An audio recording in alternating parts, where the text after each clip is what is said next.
Yo, Scrawny with the skinny, back for a fantasy land. What's up?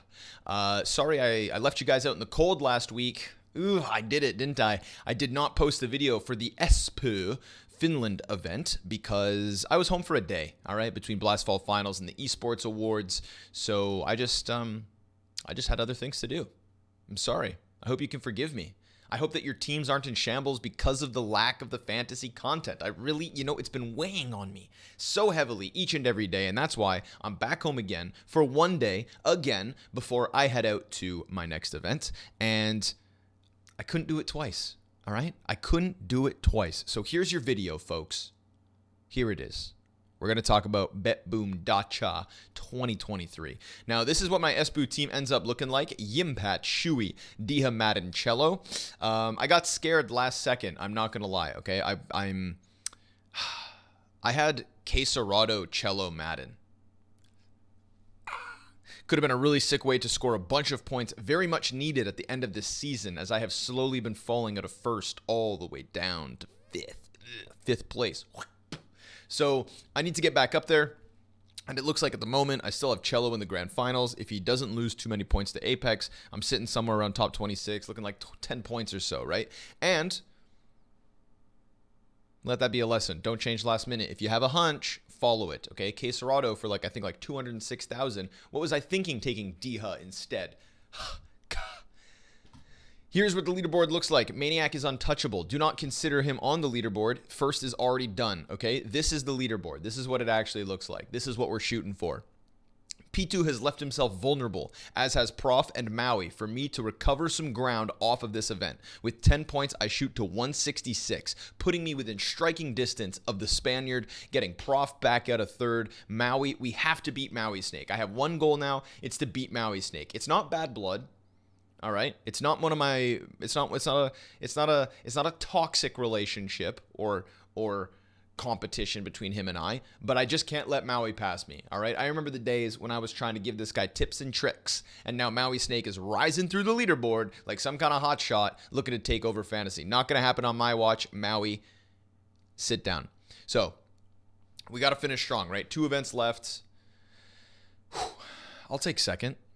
I'll take second place. I'm okay with that. If Maniac wants to break into the top 10 in the entire damn world, then there's no shame in being the guy who's in second behind him, right? I said top 3 was the goal this season. Got to get back in there. BetBoom Dacha 2023. I think that's how you pronounce it. I don't really know. I was calling it Dacha because it was kind of like Diha, but then Dacha. Yeah. BetBoom Dacha.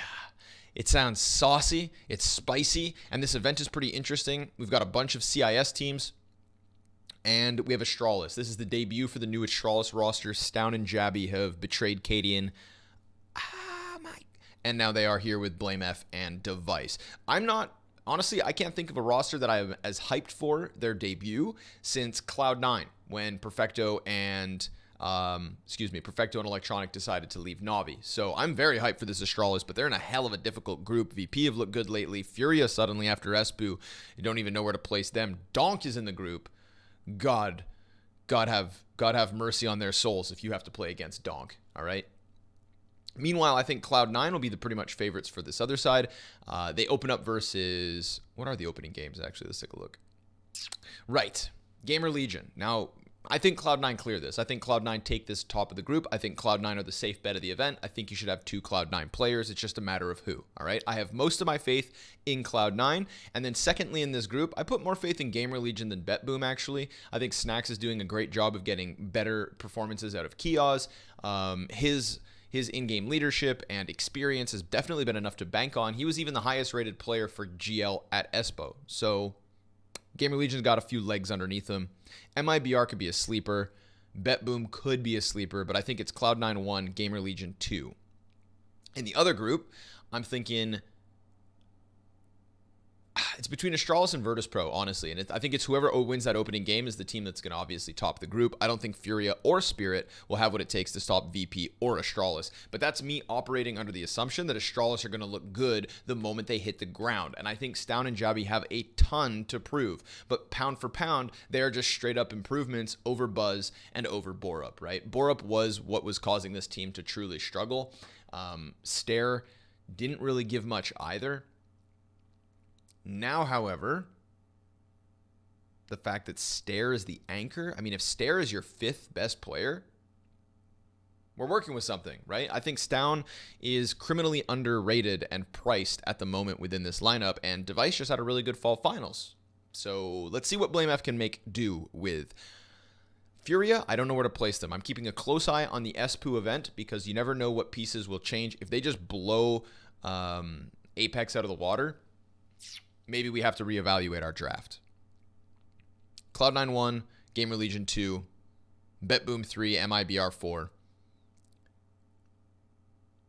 Astralis 1. Astralis 1. I'm gonna say they hit the ground running. VP 2. Spirit 3, Furia 4. I don't think Furia get lucky twice. There you go. That's my thoughts. Here's my team. Ready for it? Barbarians. All right, we got to go out swinging. Two-handed axe type swinging for the final close of the season. 2 events left. So like I said, here's the logic behind this draft. Cloud9 are the team I have the most faith in to win the entire event. Astralis are the second team that I have the second most amount of faith in. VP the third. Gamer Legion, you gotta pick somebody cheap, all right? Electronic and Axile, man, the price tags here I think are a little outdated because these players are not currently reflected at the same price as when Electronic was in-game leading, okay? 212K for Electronic still reflects the struggles of his in-game leadership. He's gonna be in the 220s in no time. Seriously, he's gonna be up there. I mean, he's playing phenomenal Counter-Strike. He is the star of this team. I do think Cloud9 will still struggle from not having an AWPer. I'm sorry, Boomich, Hobbit, you're not it. Perfecto, don't touch it. I feel like it is a matter of time before minus Hobbit plus someone. Dude, get Shiro back. Honestly, just get Shiro back. Just do it. Just find a way. Get him back. If Shiro is still on this team, holy hell. It's everything we wanted. But alas, this is what we're cooking with. Electronic and Axile. I'm going Stown because at 204,000, I feel like he's very difficult to ignore. Norbert was the second highest rated player for Virtus Pro if you go back to the ESL Yongshipping Challenger event. And prior to that, also had a previously good event with VP. Norbert has come back and looks solid. So we love a little Norbert pick, right? 193,000, super doable. And like I said, Kia's looking hot in SPU. Bit of a gamble pick, but I think that I really want to emphasize money on Cloud9 and get Stown. And these 2 cheapos are worth this 3-man stack. I mean, I'm looking at a team with Electronic, Axile, and Stown. Come on. This is a winning formula. All right? Here's some changes I would make, though, if I had to.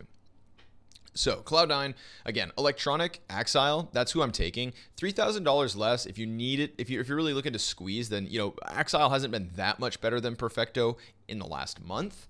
But let's be real, he has way more potential to show. And if he really slots into the Boomich system a little bit better, then Axile is going to be worth that extra 3,000 over Perfecto. But to me, it's don't touch Hobbit right now. He'll tank his rating in a game if he has to feel like he needs to go die to set up his teammates. He's a very selfless player, which is it's commendable. Good for you. But I'm not putting you on my fantasy team because I don't need that shit. All right? Running around and dying. And I think Boomich is kind of in the same boat, doing what it takes. Okay? We go to VP, which is a team. Originally, this was my team. I had Electronic, I had Perfecto, Flit, and Norbert, and then Chopper. We'll get down to Spirit in a second, but this one is the one that I think has legs on it. I think Flit is a really good choice, but in the group that VP have been served up, I don't know, man, if I can really justify going double VP instead of including a little bit of Astralis. I think this is the safer pick, actually. Now, you have to give up Axile for Perfecto, which I don't think is that big of a deal. Perfecto is still solid. You have to not have any faith in Astralis, which scares me when we go down that roster, right? I mean, come on, dude. BlameF, Device, Stown, Jabby, Stare.